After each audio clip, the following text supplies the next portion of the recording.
Assalamualaikum warahmatullahi wabarakatuh. Saya Rajendra Ibrafatoni dengan NIM C121210007 dari Universitas Jambi, Fakultas Ekonomi dan Bisnis, Prodi Bisnis Digital, mata kuliah Strategi Manajemen dan Business Valuation. Dosen pengampu Bapak Bambang Purnomo, SEMM. Saya akan mempresentasikan hasil kerja saya. Jelaskan apa itu manajemen strategik. Manajemen strategi adalah proses perencanaan, pelaksanaan, dan evaluasi keputusan-keputusan strategis yang dilakukan oleh organisasi untuk mencapai tujuan jangka panjang. Tujuannya adalah untuk mengidentifikasi, mengembangkan, dan mempertahankan keunggulan kompetitif organisasi dalam industri atau pasar tertentu. Jelaskan apa itu business valuation. Business valuation adalah proses menentukan nilai suatu bisnis atau perusahaan. Hal ini dapat dilakukan dengan menggunakan berbagai metode, seperti metode aset, metode pendapatan, dan metode pasar. Business valuation dapat dilakukan untuk berbagai tujuan seperti penjualan bisnis, penggabungan dan akuisisi, atau untuk tujuan perpajakan.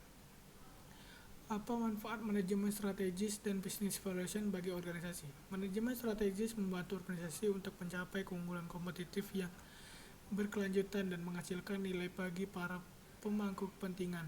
Business valuation dapat membantu pemilik bisnis dan investor dalam membuat keputusan investasi dan strategi. Dengan mengetahui nilai bisnis, pemilik dan investor dapat menentukan harga jual yang tepat atau menentukan apakah suatu investasi akan menguntungkan atau tidak.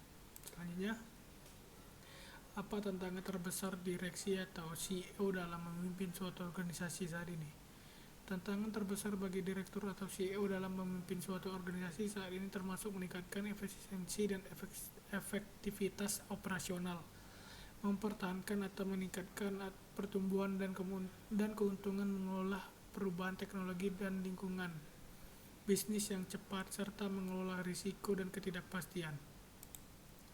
Selanjutnya, apa itu visi, misi, tujuan, dan nilai-nilai budaya perusahaan? Visi adalah pandangan jangka panjang suatu organisasi tentang tujuan dan arah yang ingin dicapai. Misi adalah pernyataan tujuan spesifik dan tindakan yang akan diambil untuk mencapai visi. Tujuan adalah target kinerja spesifik yang ingin dicapai oleh organisasi. Nilai-nilai dan budaya perusahaan mencerminkan keyakinan dan prinsip menjadi panduan perilaku dalam organisasi. Selanjutnya, apa yang harus diperhatikan dalam menyusun visi dan misi? Dalam menyusun visi dan misi perlu memperhatikan faktor-faktor internal dan eksternal organisasi serta mempertimbangkan sumber daya dan kemampuan organisasi.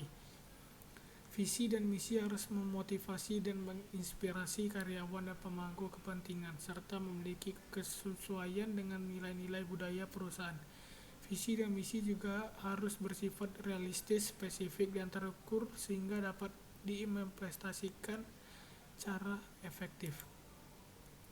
Sebutkan contoh 5 sampel visi dan misi perusahaan. Contoh 5 sampel visi dan misi perusahaan. Visi, menjadi perusahaan teknologi global terdepan yang menciptakan solusi inovatif untuk masalah dan lingkungan. Misi, mengembangkan teknologi yang ramah lingkungan dan mengurangi dampak negatif teknologi terhadap masyarakat dan lingkungan. 2. Visi, menjadi perusahaan terkemuka di industri mode dengan fokus pada keberlanjutan. Misi, menghasilkan produk mode yang berkualitas tinggi dengan bahan ramah lingkungan dan produksi yang bertanggung jawab. Ketiga, visi, menjadi pemimpin pasar dalam industri otomotif dengan fokus pada kendaraan ramah lingkungan. Misi, mengembangkan kendaraan listrik yang inovatif dan ramah lingkungan untuk mengurangi polusi udara dan efek rumah kaca.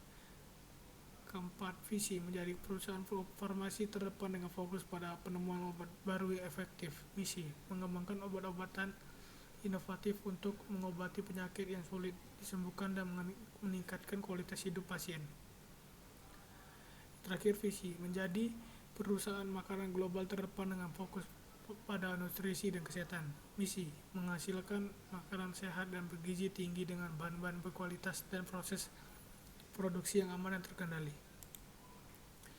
Selanjutnya, apa itu analisis lingkungan tereksternal? Jelaskan. Analisis lingkungan eksternal adalah proses mengidentifikasi dan memahami faktor-faktor di luar organisasi yang dapat mempengaruhi kinerja dan keberhasilan bisnis. Faktor-faktor tersebut dapat meliputi perubahan dalam pasar, perubahan kebijakan pemerintah, perubahan teknologi, persaingan, dan faktor-faktor sosial atau budaya yang mempengaruhi preferensi konsumen. Selanjutnya, jelaskan faktor-faktor strategik di lingkungan industri yang paling dominan mempengaruhi daya saing perusahaan. Penjelasan dengan contoh. Faktor-faktor strategi di lingkungan industri yang paling dominan mempengaruhi daya saing perusahaan adalah sebagai berikut. Tingkat persaingan di industri tertentu dapat mempengaruhi kekuatan pasar dan profitabilitas perusahaan. Contohnya industri smartphone yang sangat kompetitif dengan perusahaan-perusahaan besar seperti Apple, Samsung, dan Xiaomi bersaing untuk mendominasi pasar global. Regulasi. Perubahan kebijakan pemerintah dan peraturan dapat mempengaruhi operasi dan profitabilitas perusahaan. Misalnya, regulasi baru terkait privasi data yang ditetapkan oleh Uni Eropa dapat mempengaruhi industri teknologi global. Teknologi. Perubahan dalam teknologi dan inovasi dapat mempengaruhi produk dan jasa perusahaan dan juga dapat mempengaruhi keunggulan kompetitif. Contohnya, inovasi dalam teknologi blockchain dan kecerdasan buatan dapat mempengaruhi bisnis dan industri yang sangat berbeda seperti perbankan dan pabrik manufaktur. Keempat, ketersediaan sumber daya. Ketersediaan sumber daya seperti bahan baku, tenaga kerja, dan infrastruktur dapat mempengaruhi biaya dan efisien produksi perusahaan. Misalnya, industri tekstil yang bergantung pada bahan baku serat dan benang dapat mempengaruhi harga dan ketersediaan bahan baku. Perubahan dalam preferensi konsumen. Perubahan dalam preferensi konsumen seperti kesadaran akan isu-isu sosial dan lingkungan dapat mempengaruhi permintaan produk dan jasa perusahaan. Contohnya, perusahaan-perusahaan yang berfokus pada produk organik dan ramah lingkungan dapat mempengaruhi konsumen yang semakin sadar akan pentingnya lingkungan dan kesehatan. Jelaskan apa itu prinsip bisnis yang berkelanjutan, business continuity, dan kaitannya dengan penerapan manajemen strategis. Prinsip bisnis yang berkelanjutan atau business continuity adalah suatu strategi manajemen yang menjamin kelangsungan operasional dan keberlanjutan bisnis dalam menghadapi bencana atau situasi darurat yang tidak terduga. Penerapan manajemen strategis dapat membantu perusahaan dalam mengembangkan dan menerapkan rencana bisnis yang berkelanjutan, termasuk pencegahan dan penanggulangan risiko serta meminimalkan dampak bencana pada operasional bisnis. Selanjutnya, apa perbedaan antara perumusan dan pelaksanaan strategis? Perumusan strategis adalah proses pengembangan strategis organisasi, yaitu mengidentifikasi misi, visi, tujuan, dan strategi perusahaan. Sementara pelaksanaan strategi adalah proses implementasi strategi melalui pengambilan keputusan dan tindakan untuk mencapai tujuan organisasi.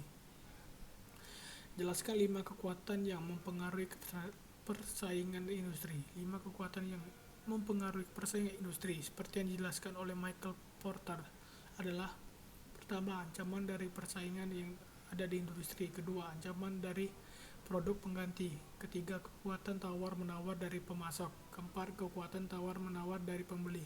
Kelima, ancaman dari masuknya pesaing baru di industri. Jelaskan hubungan strategi dengan struktur organisasi menurut Chandler. Menurut Alfred Chandler, hubungan antara strategi dan struktur organisasi adalah strategi organisasi dapat menentukan struktur organisasi yang tepat untuk mencapai tujuan strategis. Chandler berpendapat bahwa struktur organisasi yang efektif harus disesuaikan dengan strategi organisasi yang telah ditetapkan, dan perubahan dalam strategi akan memerlukan perubahan dalam struktur organisasi yang mendukungnya. Chandler juga menekankan pentingnya pengembangan manajemen tingkat atas yang efektif untuk mengimplementasikan strategi dan struktur organisasi yang tepat. Ia menggambarkan proses pengembangan manajemen tingkat atas sebagai proses yang kompleks dan berkelanjutan yang melibatkan pengambilan keputusan strategis dan taktis. pengembangan struktur organisasi yang sesuai, dan pengembangan kemampuan manajemen yang tepat untuk mengimplementasikan strategi tersebut. Dengan kata lain, Steiner menekankan pentingnya kesesuaian antara strategi dan struktur organisasi serta keterampilan dan kemampuan manajemen dalam mengimplementasikan strategi tersebut secara efektif dan efisien. Hal ini menunjukkan bahwa strategi organisasi dan struktur organisasi merupakan dua faktor yang saling terkait dan mempengaruhi satu sama lain dalam mencapai tujuan strategis perusahaan. Sekian, terima kasih. Saya akhiri. Wassalamualaikum warahmatullahi wabarakatuh.